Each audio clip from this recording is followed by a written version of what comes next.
S'il y a quelque chose dans votre vie qui n'est pas en harmonie avec la justice du Dieu saint, laissez-le exterminer cette chose, car sa justice est la plus haute expression de son amour. Dans cette guerre, vous ne devez rien avoir à faire avec ce qui, pour vous, est bien ou mal. Ne vous laissez pas influencer par les autres à ce sujet, mais demandez à Dieu de vous faire savoir ce qui, pour vous, est bien ou mal. Et alors, soyez fidèle à ce qu'il vous aura montré. Ne basez jamais votre conduite sur ce que dit celui-ci ou celui-là, mais faites ce que Dieu vous a indiqué comme étant juste d'après le degré le plus élevé de connaissance auquel vous soyez parvenu en lisant sa parole. Car heureux est l'homme qui ne se condamne pas lui-même en ce qu'il approuve. Soyez loyal, peu importe les expériences, soyez vrai, soyez fidèle et faites le bien, parce que c'est le bien.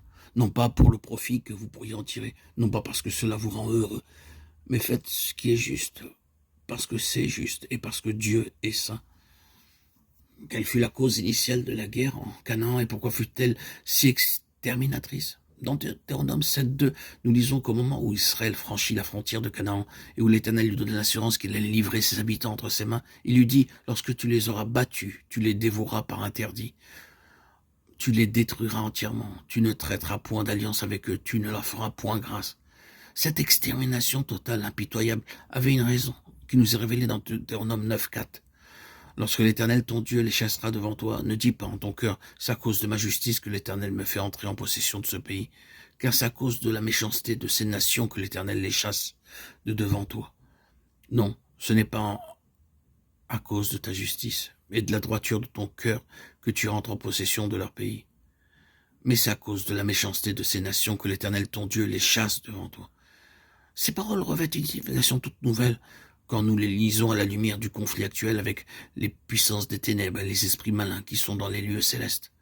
Le Seigneur ton Dieu les chassera devant toi, le Seigneur va les déposséder devant toi. C'est lui qui les détruira. Tu les chasseras, tu les feras périr, promptement. Les Israélites avaient un rôle à jouer dans cette guerre. Malheur à eux s'ils s'étaient imaginés qu'ils n'avaient qu'à s'asseoir sur les rives du Jourdain pendant que l'Éternel faisait la conquête du pays à leur place. C'est devant eux qu'il avait promis de chasser les Cananéens. Ils étaient les instruments par le moyen desquels Dieu devait déposséder l'ennemi. L'Éternel, ton Dieu, les chassera. Cette parole vous concerne dans le conflit présent. Vous avez à marcher en avant dans sa victoire, et il les dépossédera devant vous. Oh, si l'Église de Dieu pouvait comprendre cela, et savait s'élever sur le niveau de la victoire qui nous est assurée par le triomphe de notre Seigneur glorifié, si elle pouvait seulement réaliser le fait que le Seigneur, notre Dieu, peut chasser les puissances des ténèbres devant l'Église de Jésus-Christ, comme il a chassé autrefois les nations du pays de Canaan devant le peuple d'Israël. Ces puissances sataniques seront chassées des lieux célestes au moment où l'Église de Christ est enlevée pour s'unir à son chef ressuscité. Tandis que l'Église s'élèvera vers son trône, le prince des ténèbres et ses acolytes seront précipités sur la terre. Événement avant-coureur de l'instant, dès lors imminent où Satan sera lié et jeté dans l'abîme. Apocalypse 12, 5, 12 et 22, 4. Ce ne fut pas à cause de la justice des Israélites que les Cananéens furent dépossédés de leur pays. Comprenez-le bien. Ce n'était pas qu'ils fussent un peuple sans reproche ou des instruments parfaits.